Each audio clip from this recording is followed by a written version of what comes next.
Bueno, pues un invitado para crear conciencia de lo que estamos viviendo como país, como ciudad, porque la vida es hoy y hay que cuidarnos. Estamos con el doctor Alberto Campodónico. Doctor, ¿cómo está? Bienvenido, médico clínico, intensivista y epidemiólogo, para tocar un tema muy importante, mutaciones de COVID-19 y sus posibles invulnerabilidad a las vacunas. Doctor, ¿cómo está? Bienvenido, buenos días. Buenos días, Gaby, muchas gracias por la invitación y un saludo a todos que sintonizan lo que es Ecovisa. Y bueno, aquí tenemos que establecer ciertos parámetros. Nosotros, por ejemplo, el año pasado tuvimos un COVID bastante severo, por decir así, una llegada de lo que es el virus, marzo y abril, sí, que no estábamos realmente preparados para eso. Posteriormente, los meses ya de julio, agosto, septiembre, hubo una aparente calma hasta octubre. Y nuevamente en diciembre, ya a partir del 23, 26 de diciembre, usted comenzó a ver ya un incremento del número de casos que llegaron a UCI. Tanto es así que, por ejemplo, un 15 de diciembre teníamos una UCI al 30-40%. Incremento que no vino solo, doctor, sino que vino con esas nuevas mutaciones, con esas nuevas variantes, y ahí parte mi primera inquietud. ¿Qué es una mutación de un virus? Claro, una mutación de un virus es un cambio en la estructura del virus. Es decir, por ejemplo, este COVID, para que nos demos una idea, es una estructura redonda con unas puntitas. Correcto. Ya, la estructura redonda tiene el núcleo y tiene ahí la información codificada del virus, genética, y las puntitas son las que sirven para ir hacia las otras células, adherirse y multiplicarse. Entonces, los cambios de estas mutaciones son en la información de lo que es el virus y son también los cambios a nivel de lo que son las puntitas. Entonces, le da nuevas estructuras, mejor dicho, le da nueva posibilidad a este virus de adherirse, nueva posibilidad de infectar y nueva posibilidad de multiplicarse. Entonces, todas estas variantes nuevas, como usted lo menciona, la primera fue descubierta a fines de diciembre precisamente, pero nosotros a nivel ya de la clínica o del área donde trabajo, ya comenzamos a darnos cuenta de las cosas antes de que ya se codificara esta variante. Entonces, algo estaba pasando, más trombosis, más ingresos en UCI, más dificultad para poder manejar los pacientes en UCI. Antes, por ejemplo, usted los manejaba 10 días y salían al día 11, 12, ahora era más complicado. Entonces, después se codificó la variante de Nueva York y finalmente ahora tenemos la variante de Brasil. Y ahí me quiero detener. Existen la variante inglesa, la de Nueva York, la sudafricana, la de Manaus, la de Sao Paulo, y se está hablando de una variante de Perú. Pero lo que me llama mucho la atención, doctor, y quiero que usted me corrija, es que mencionan que normalmente el virus en el cuerpo humano dura de 14 a 15 días. Cuando el virus se extiende más en un ser humano, es ahí donde se produce la mutación. ¿Es esto cierto? Exactamente. Cuando usted, por ejemplo, lo que es la vacuna mejor dicho, lo que es la primera variante inglesa que ocurrió a nivel de Reino Unido, ¿qué pasó? Tuvieron un paciente que estaba hospitalizado ya casi 3 semanas o 4 semanas, y en él se desarrolló esa variante. Y de ahí comenzó a multiplicarse. Mire que el periodo de multiplicación es alrededor de 3 meses para que usted tenga ya una variante dominante o ya lo que se llama a nivel comunitario. Entonces nosotros en diciembre llegó la variante inglesa aquí. Enero, febrero, marzo. En marzo ya estamos colapsados, al igual que estaba Reino Unido después de 3 meses. Pero ¿cuál fue la solución ahí? Fue el hecho de vacunar a la población. Pero el problema es que usted debe vacunar a la población al mismo ritmo o más rápido que lo que se están contagiando. Ese es el punto básico aquí. Y nosotros en el país hay muchos esfuerzos para vacunación, pero alcanzamos un 1 o 2%.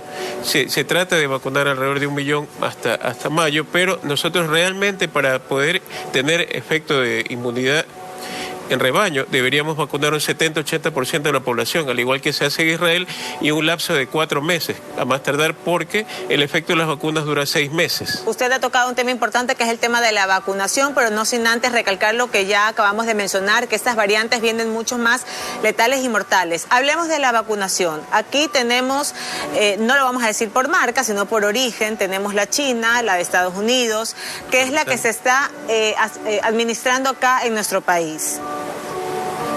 ¿Por qué unas vacunas son de 1 dosis y por qué otras vacunas son de 2 dosis? Ya, tenemos también la británica aquí. Las que tenemos en nuestro país son de 2 dosis. Hay una que es de 1 dosis que está en Estados Unidos, que es la Johnson & Johnson, pero todavía no llega al país. Las que son de 2 dosis, ¿por qué?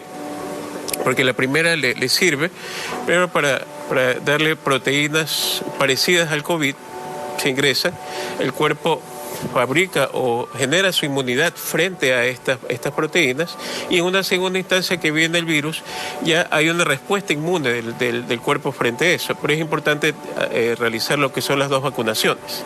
Okay. Es muy importante. Ahora bien, tenemos diferentes tipos de vacunas, obviamente, pero todas estas vacunas tienen un rango de lo que es eficacia arriba del 50%, y todas han sido valoradas en estado de emergencia, es decir, todas han sido aprobaciones por emergencia, que normalmente se hacen 4 o 5 años. Pero estas vacunas de aquí, si nosotros vamos a poder discutir sobre ellas, tenemos que generalmente la vacuna americana con la alemana, de Pfizer-BioNTech, son consideradas actualmente las más eficaces en relación a no complicarse, ir a terapia intensiva o ir hacia una enfermedad grave de COVID.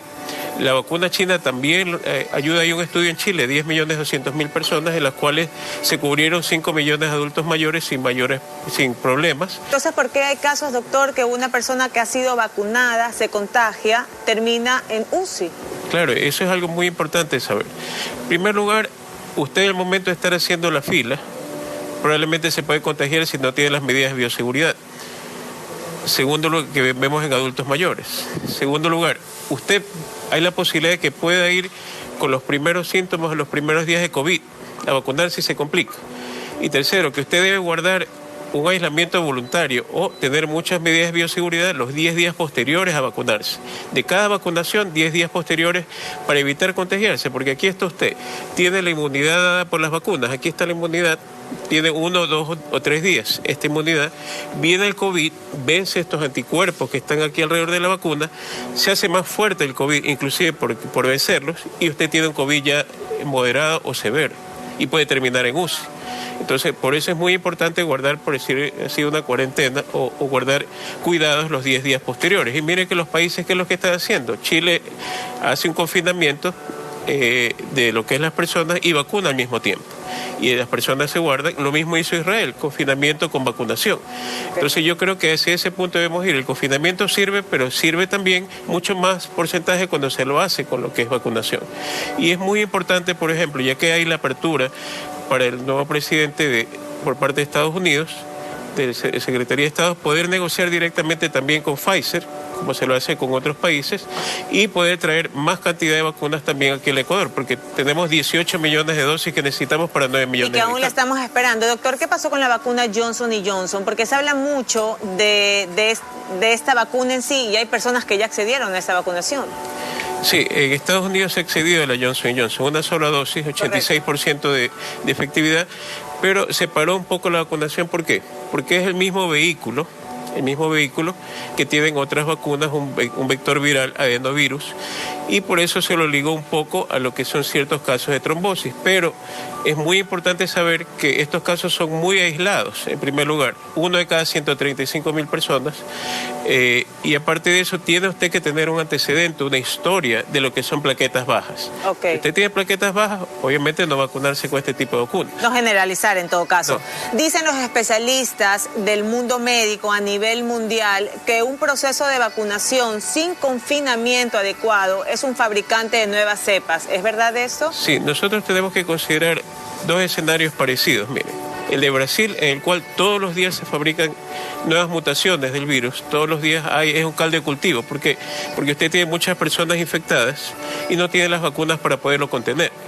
Nosotros aquí tenemos personas infectadas con los diversos tipos de cepas, y eso hace que cada vez el virus quiera mutar. ¿Para qué? Para sobrevivir, para poder contagiar más y poder vivir en ellos. Entonces es importante la única forma de poderlo contener es con vacunación adecuada de las vacunas más importantes, las vacunas que están en el mercado y que puedan contener estas nuevas cepas, es decir, la cepa brasilera, la cepa inglesa, lo que es la cepa de Nueva York. Está la cepa en Chile, lo que es la cepa de la India, que mire, tan especializada esta cepa en sí, que no solamente tiene una mutación en lo que es la puntita del COVID, que es la que se adhiere, sino que tiene 2 mutaciones, y ahora se ha descubierto ayer que hasta 3 mutaciones tiene. ¿Y los que han tenido COVID, esos anticuerpos no les sirven para las nuevas cepas, doctor? Mire, por ejemplo, en la cepa brasilera se considera que así haya usted tenido COVID, hay un 30-65% de reinfecciones. para COVID. Es decir, usted lo vuelve a tener. Yo he tenido pacientes que han tenido neumonía hospitalizadas en enero y luego en marzo han vuelto a tener neumonía, menos severa, pero lo han tenido. Entonces, no estamos libres de las reinfecciones y por eso es que nosotros debemos cuidarnos siempre con medidas de bioseguridad, aparte de las vacunas y aparte de eso, generar lo que es inmunidad de nuestro organismo, es decir, tomar medicación, utilizar medicación que suba nuestra inmunidad. Inmunidad más vacunación, bioseguridad, entonces nosotros estaremos cubiertos contra las cepas que puedan venir. Doctor, antes de ver su punto de vista sobre la actualidad que estamos viviendo como país, quiero hacerle una pregunta ligada a lo que estamos viendo y lo que pudimos presenciar en las redes sociales. El fin de semana, un enfermero que introdujo una aguja a un paciente, un señor de la tercera edad, nunca le inyectó la dosis de la vacunación y bueno, pues usted ya conoce el resto de la historia.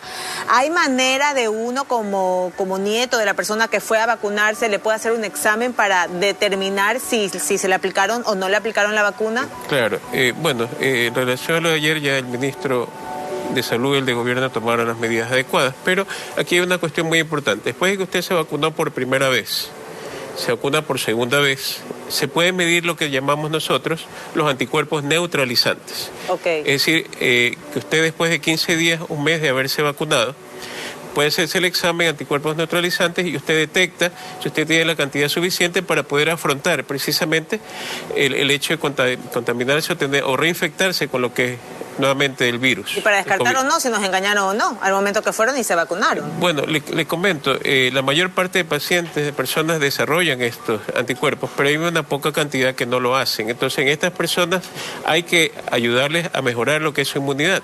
Y en esto podemos tener, por ejemplo, los pacientes que son inmunodeprimidos o pacientes que no tienen la inmunidad adecuada, o pacientes adultos mayores. Se sabe que en los adultos mayores, inclusive, hasta después de 6 meses va a haber una nueva vacunación para ellos. ¿Y sabe por qué es importante esto de las vacunas también? Saber, por ejemplo, si se puede mezclar o no. Porque en algunos países comienzan con AstraZeneca y siguen con Pfizer, otros comienzan con Pfizer y siguen con AstraZeneca, pero tenemos que saber cuáles vacunas se pueden vacunar, obviamente, y cuáles no con los estudios correspondientes. Doctor, usted como médico de primera línea que estuvo desde que el COVID llegó a tocarnos las puertas acá los ecuatorianos, ¿qué es lo que nos toca? ¿Qué es lo que nos espera? ¿Cuál es la realidad para verse así de alguna manera neutral? Alarmamos un poco a las personas que aún no toman conciencia de lo que estamos viviendo. Bueno, en primer lugar, estas nuevas cepas, en vez de infectar una persona infectada a otra o a dos, infecta a 4 o 5. Una persona puede infectar a 4 o 5. A 5 personas. Y esos 5 a 25 y así sucesivamente. Por eso es que en 1 o 2 meses ya es comunitario. En segundo lugar, hay algo que llama la atención. Usted va a un paciente sube a terapia intensiva. Generalmente este paciente, cuando sube, usted espera que al conectarlo a una máquina llegue a un 100% de saturación, 95%, que mejore, etc. Pero muchos de estos pacientes, yo he observado alrededor de 200 tomografías del último mes. Y el patrón de la tomografía antes era desde la base, iba por los lados, es decir, que le dejaba tiempo a usted para tratar el pulmón. ¿Ahora? Porque no todo se afecta. Ahora sube desde la base uniformemente hacia arriba. Es decir, si se afecta 30%, se afecta todo el 30% de los 2 pulmones y el 50%. Y el pulmón queda fibroso, queda duro. Crear conciencia, entonces, doctor, con esos exámenes que usted los ve día a día. Crear conciencia primero. Ya que estamos frente a estas nuevas cepas, el tratamiento debe ser desde el primer día de síntomas, no esperar el hisopado. Segundo lugar, el tratamiento debe ser no dirigido hacia lo que son las sintomatologías, que tienes gripe, te tomas para la gripe. No, debe ser bajo los ejes del COVID, que es primero bajar la carga viral, segundo tratar la inflamación, que es una hiperinflamación realmente, y tercero tratar los problemas de coagulación que pueden venir en estas nuevas cepas, que da trombosis.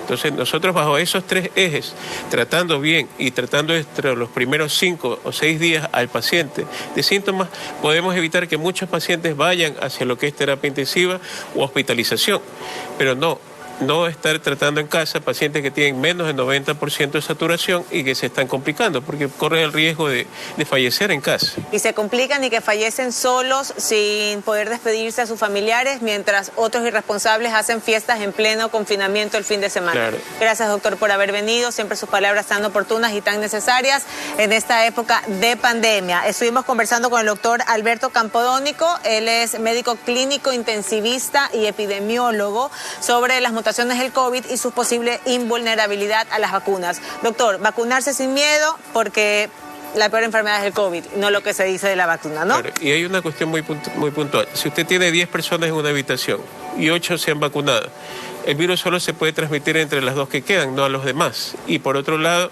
es verdad, pueden saltarse un poco lo que son las vacunas, estas nuevas mutaciones, pero se saltarán un poco, no todo.